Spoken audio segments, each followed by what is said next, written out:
Falar em morte não é algo fácil, pois ninguém deseja morrer, mesmo sabendo que a sua vida eterna está garantida em Cristo.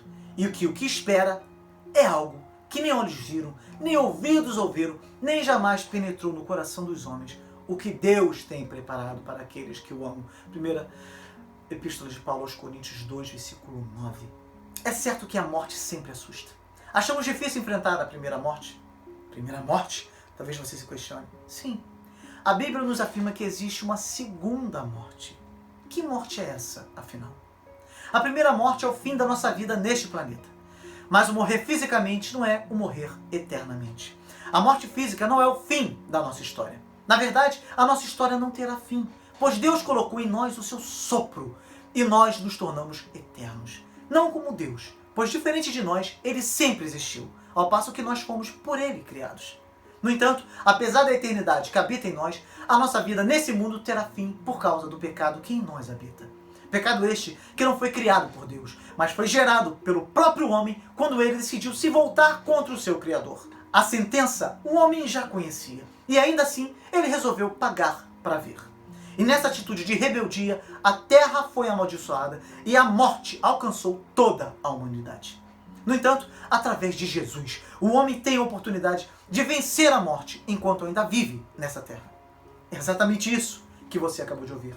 Eu estou dizendo que Jesus nos dá a oportunidade de vencer a morte. Eu não estou dizendo que você não vai morrer. Eu estou dizendo que você, em Cristo, vencerá a morte. E o que isso significa? O que é vencer a morte? Vencer a morte é passar pela morte e continuar vivo para sempre.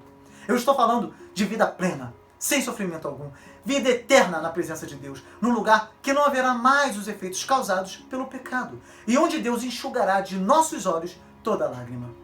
Você precisa entender que após cair em pecado, o gênero humano derramou muitas lágrimas. Essas lágrimas são resultado da angústia, perseguição, opressão, dor e morte.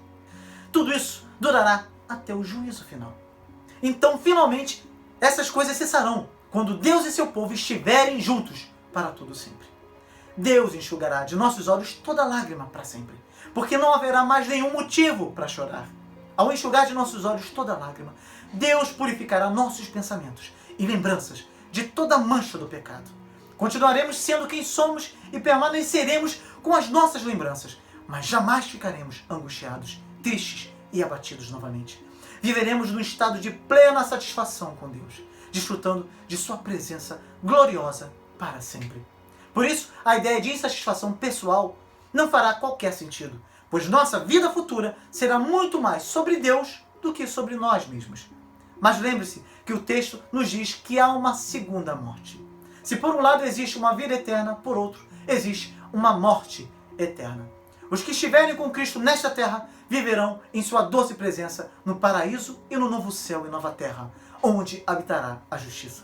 No entanto, os que não estiverem com Cristo nesta terra, enquanto ainda estão vivos neste planeta, passarão pela segunda morte, que é a morte eterna no inferno e no lago de fogo.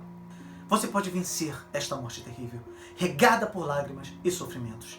Jesus é a porta que nos conduz à salvação. Há um texto na Bíblia que resume isso muito bem. João 3,16. Você conhece? Ele diz assim: porque Deus amou o mundo de tal maneira que deu o seu Filho unigênito, para que todo aquele que nele crê não pereça, mas tenha a vida eterna. Jesus disse a Marta, irmã de Lázaro, que foi ressuscitado por ele, que ele é a ressurreição e a vida. Quem crê nele, ainda que esteja morto, viverá. E todo aquele que vive e crê nele, nunca morrerá. E a pergunta que ele fez a Marta é a mesma pergunta que eu te faço agora. Você crê nisso? Se a sua resposta é sim, as Escrituras afirmam que você já passou da morte para a vida. Aleluia! Ore comigo. Senhor Deus, o meu pecado desagrada imensamente a Ti. É como um cheiro insuportável em Tuas narinas, pois reflete a minha indiferença e insatisfação em estar em Tua presença. Perdoa-me, ó Pai de infinitas misericórdias. Embora a morte seja a sentença pelo meu pecado, em Cristo eu sou perdoado e sou contemplado com a vida eterna. Eu desejo esta vida eterna, pois compreendo que a morte de Cristo pagou o preço exigido por Ti pela minha salvação. O Teu Filho amado se tornou homem para possibilitar ao homem o se tornar teu filho. Oh Deus, é isso que desejo.